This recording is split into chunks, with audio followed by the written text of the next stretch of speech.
نودي للصلاة من يوم الجمعة فاسعوا إلى ذكر الله وذروا البيع. الله أكبر الله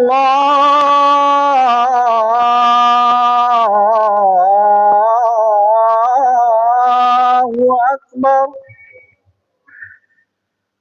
لا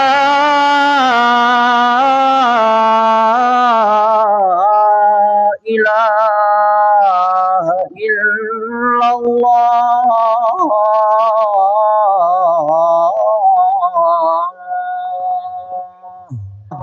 أنصتوا واسمعوا وأطيعوا رحمكم الله. لا إله إلا الله وحده لا شريك له وأشهد أن محمدا عبده ورسوله الذي لا نبي بعده. اللهم صل وسلم وبارك على سيدنا محمد وعلى آله وأصحابه أجمعين أما بعد. فيا أيها الحاضرون أوصيكم ونفسي بتقوى الله فقد فاز المتقون. قال الله تعالى في كتابه الكريم أعوذ بالله من الشيطان الرجيم بسم الله الرحمن الرحيم يا أيها الذين آمنوا اتقوا الله حق تقاته ولا تموتن إلا وأنتم مسلمون. وقال أيضا إنما يفتري الكذب الذين لا يؤمنون بآيات الله وأولئك هم الكاذبون. صدق الله العظيم. Ma'asyiral muslimin, jamaah salat Jumat yang dirahmati oleh Allah, khatib mengajak jamaah sekalian dan juga diri pribadi khatib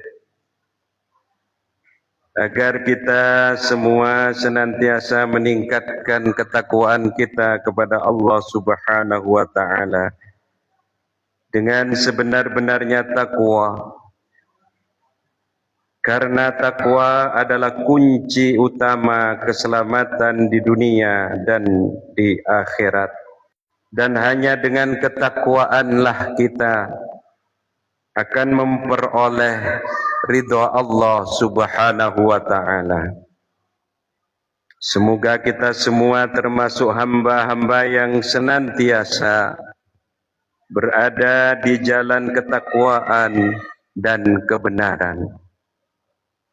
Pada kesempatan yang penuh berkah ini, khatib akan membawakan tema khutbah kejujuran adalah kunci keselamatan hidup di dunia sampai dengan akhirat. Karena itu khatib ingin mengajak kita semua untuk merenungi dan memahami salah satu perbuatan yang berujung kepada dosa, yaitu berbohong. Berbohong bukan hanya perbuatan tercela, tetapi juga dapat membawa keburukan yang luas, baik bagi individu maupun masyarakat. Allah Subhanahu wa taala berfirman di dalam Al-Qur'an, "Innama yaftaril kadhiba allazina la yu'minuna bi ayatillah wa ulaika humul kazibun." Yang artinya sesungguhnya yang mengada-adakan kebohongan hanyalah orang-orang yang tidak beriman kepada ayat-ayat Allah, dan mereka itulah, kata Allah, pembohong. Al-Quran surat An-Nahl ayat 105. Jadi jelas dan tegas sekali dalam ayat ini Allah menyatakan bahwa orang-orang yang mengada-adakan kebohongan hanyalah orang-orang yang tidak beriman kepada ayat-ayat Allah, dan mereka itulah pembohong. Jemaah salat Jumat yang dirahmati oleh Allah, Islam menempatkan kejujuran sebagai salah satu prinsip utama yang harus kita jaga atau dijaga oleh setiap muslim. Sebaliknya, kebohongan adalah salah satu ciri khusus orang-orang munafik. Dalam sebuah hadisnya Rasulullah sallallahu alaihi wasallam bersabda, ayatul munafiki salasun.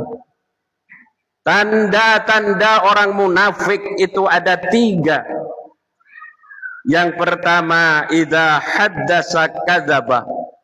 Apabila ia berkata, dia berbohong, berdusta. Wa idza wa'ada akhlafa, dan apabila ia berjanji, dia akan mengingkari janjinya. Dan yang ketiga, wa idza tumina khana,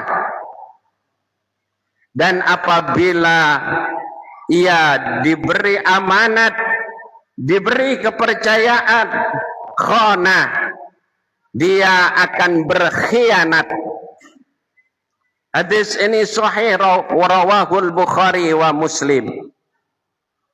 Jamaah salat Jumat rahimakumullah, kebohongan dapat dilakukan dalam berbagai macam bentuk, baik secara lisan, tulisan maupun tindakan.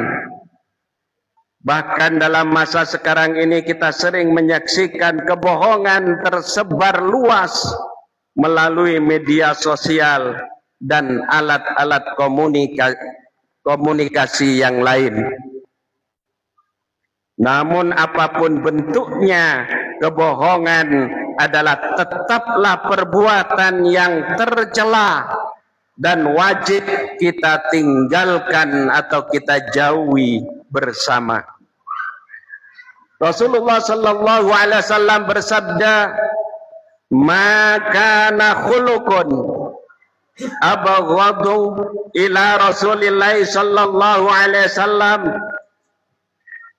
minal kadhibi wa laqad kana ar-rajulu yakzibu 'inda Rasulillah sallallahu alaihi wasallam al-kadbah fama yazalu fi nafsihi alaihi hatta ya'lama annahu qad ahdasa minha taubatan." Rawahul Baihaqi dalam kitab Sunan Al-Kubra, yang artinya tidak ada akhlak yang lebih dibenci oleh Rasulullah sallallahu alaihi wasallam selain kebohongan. Kita ingat-ingat bersama, tidak ada akhlak yang paling dibenci oleh Rasulullah kecuali hanya kebohongan.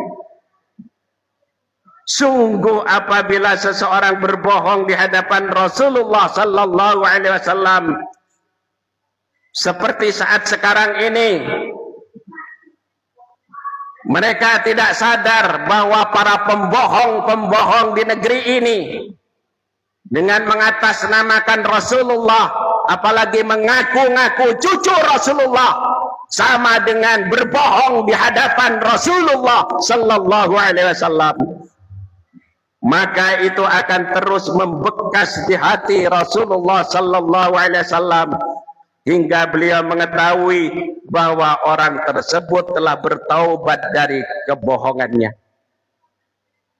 Selama kelompok atau orang-orang golongan seperti ini, golongan pendusta atau pembohong ini tidak berhenti dari kebohongannya atau tidak bertaubat, Rasulullah mengetahui.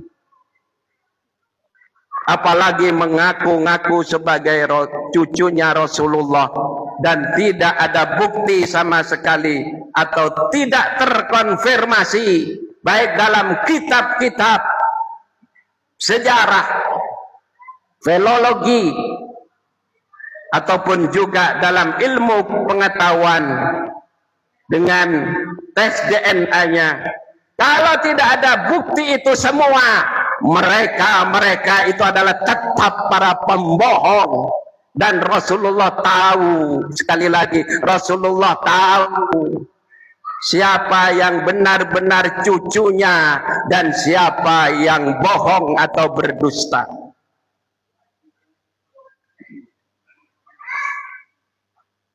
Rasulullah sallallahu alaihi wasallam menyatakan beliau mengetahui bahwa orang tersebut kalau mau berhenti bertobat Rasulullah tahu, dan kalau tidak Rasulullah pun tahu. Hadis ini jelas diriwayatkan oleh Al-Baihaqi dalam kitab Sunan Al-Kubra. Jadi berbohong itu bertentangan dengan fitrah manusia yang sebenarnya diciptakan oleh Allah untuk mencintai kebenaran. Ketika seseorang berbohong, dia akan merusak hati nuraninya sendiri. Maka pantas kelompok atau golongan yang berbohong ini sedikit-sedikit marah, apalagi diminta bukti kebenarannya, bahwa mengaku dia sebagai dzurriyyah Rasulullah Muhammad sallallahu alaihi wasallam, diminta buktinya, mereka langsung marah-marah dan mengumpat, mencaci maki. Inilah bukti bahwa para pengaku-pengaku itu adalah palsu. Jamaah salat Jumat rahimakumullah. Selain itu, berbohong juga berdampak buruk pada fisik dan psikologi.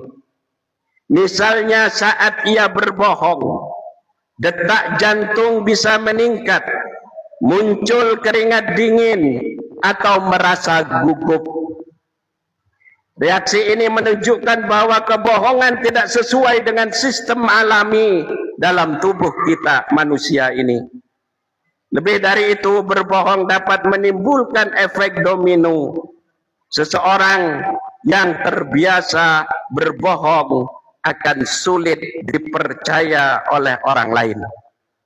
Maka para pembohong sekali terbongkar kebohongannya, maka tidak akan dipercaya lagi oleh orang lain. Apalagi kita yang tahu persis, baca sejarah bagaimana perjuangan Indonesia, bagaimana para wali songo berjuang untuk mengislamkan Indonesia. Terus mereka memalsu, pasti akan ketahuan. Rasulullah juga tahu.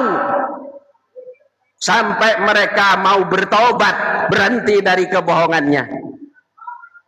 Rasulullah sallallahu alaihi wasallam juga di dalam sabdanya yang lain menyatakan, "Iyyakum wal kadhiba fa innal kadhiba yahdi ilal fujur wa innal fujura yahdi ilan nar wa innar rajula la yakdzibu wa yataharral kadhiba hatta yuktaba indallahi kadzaban wa alaikum bisidqi fa inna sidqa yahdi ilal bir wa innal birra yahdi ilal jannah wa innar rajula la yasduqu wa yataharras sidqu hatta yuktaba indallahi siddiqan." Rawahul Bukhari, yang artinya hati-hatilah kalian terhadap kebohongan. Ini pesan Rasulullah. Karena sesungguhnya kebohongan membawa kepada kejahatan, dan kejahatan membawa kepada neraka.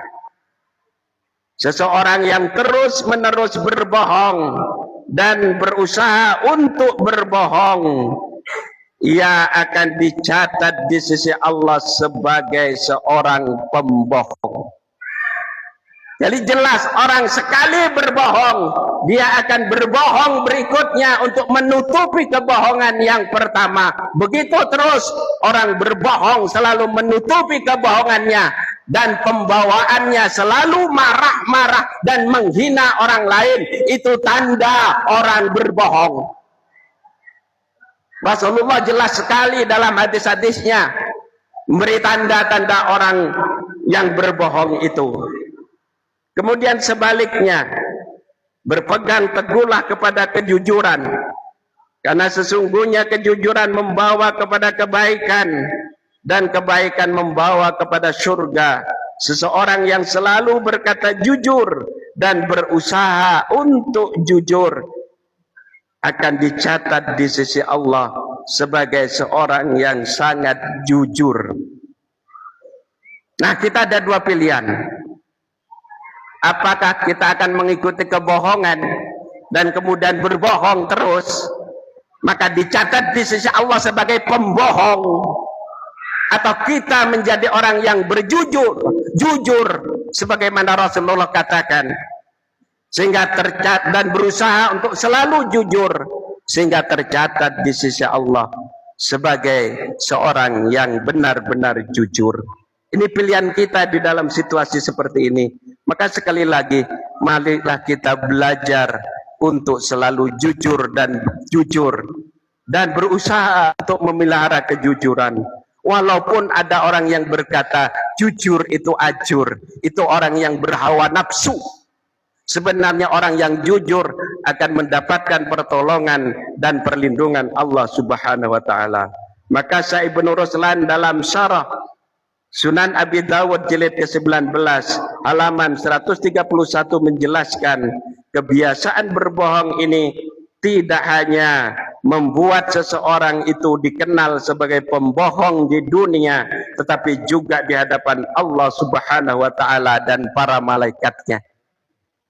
Jadi kita mesti tahu bahwa pembohong itu akan diketahui oleh Allah dan para malaikatnya.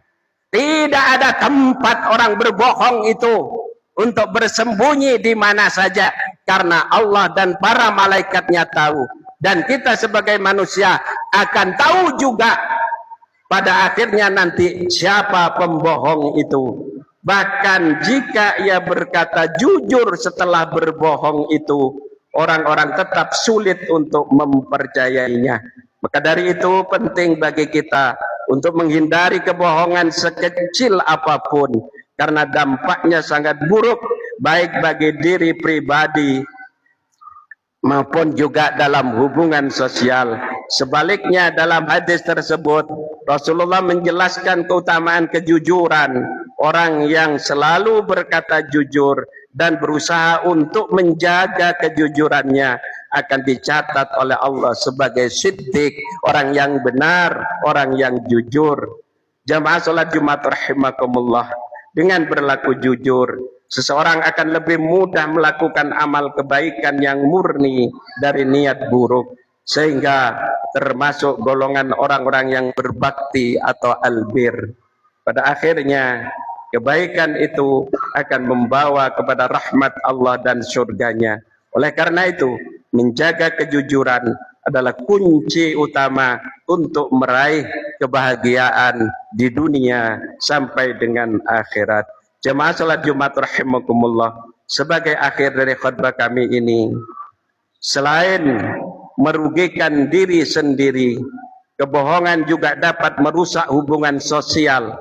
Karena seseorang berbohong untuk menutupi kesalahan, ia sebenarnya sedang menanam benih ketidakpercayaan di tengah-tengah masyarakat.